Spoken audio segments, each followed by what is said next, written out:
Cosatu is calling on government to provide financial relief to sectors affected by the move to lockdown level 4. President Cyril Ramaphosa announced tighter restrictions last night. This as the country is seeing a concerning surge in COVID-19 infections. Over 15,000 new cases have been reported in the last 24 hours. We're joined now by the Federation's Secretary General, Bheki Ntshalintshali. Mr. Ntshalintshali, thanks for your time on the lead this afternoon. So there are workers who won't be able to make a living for the next 14 days because the sectors that they work in are prohibited from operating or they've downscaled. What obligation does government have to these workers?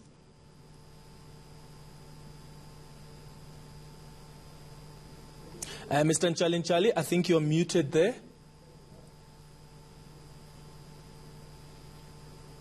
No, thanks. Sorry for that. I don't think it may not be a legal obligation, but I think it's a moral obligation that government, from the beginning, the president has been emphasizing the question of the two sides of the same coin, the question of livelihood and life. And we think government has in the past provided that leadership of helping those sectors of the economy that may be facing difficulties.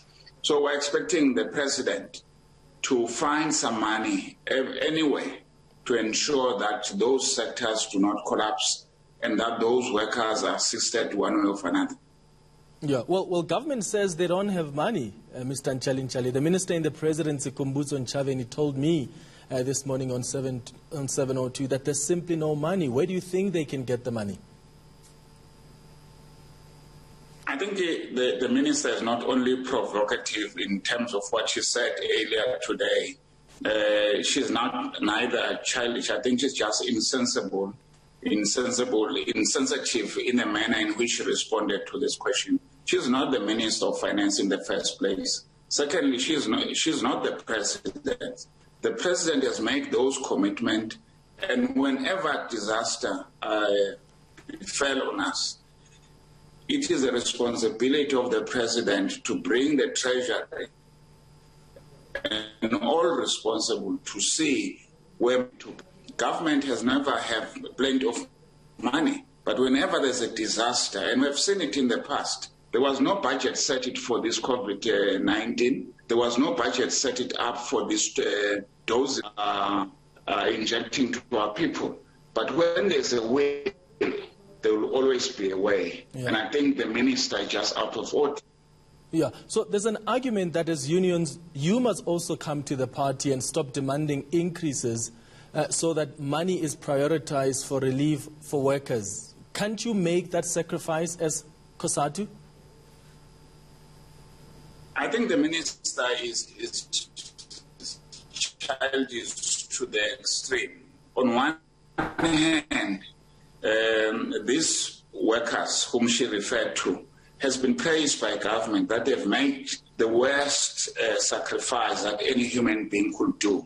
They are putting their life on behalf of all of us. They are working around the clock, risking their own life and their family to be where we are. And for any minister who's not on the front line, who's working accompanied by bodyguard, who absolutely not putting her life on the front line, to say to the workers, yes, we have not honored the agreement for 2018. We're proposing a wage freeze moving forward. But worse off, we're asking you to share whatever you have to the economy. I think it's just not. Yeah. So Mr. Ntshalintshali, let's try and be realistic, and I think we're having some connectivity problems. Let's try again. If it fails, we'll try and re-establish that line again. If we are being realistic, if government had to choose between giving your workers increases and providing relief for those workers who are affected, whose industries are affected by these level 4 restrictions, surely the priority has to be for these workers that will not be able to get paid over the next 14 days? I think it's a question of just comparing something that are not the same.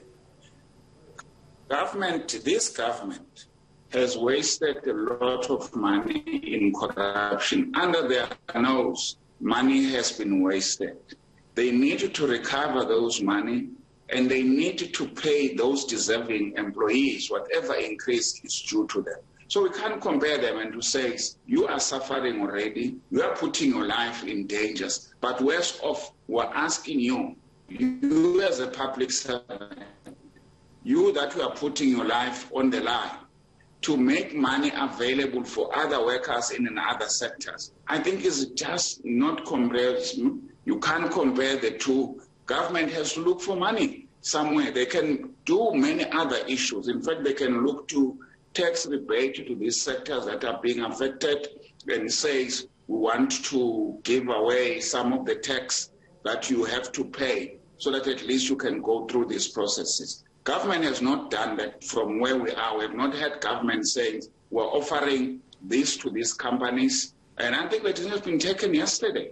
And I don't think even government has met today to say what do we do with those particular sectors. I don't think they've calculated how much it means for the next 14 days to come to say we don't have money. All right. Yeah, Mr. Ntshalintshali, unfortunately we have to stop there. We really are struggling there with connectivity. That's Cosatu's Secretary General, Bheki Ntshalintshali, making it very clear that government must go find the money to provide some relief for workers that are affected, whose industries are affected, economic industries are affected by the announcement by President Cyril Ramaphosa last night that we've now moved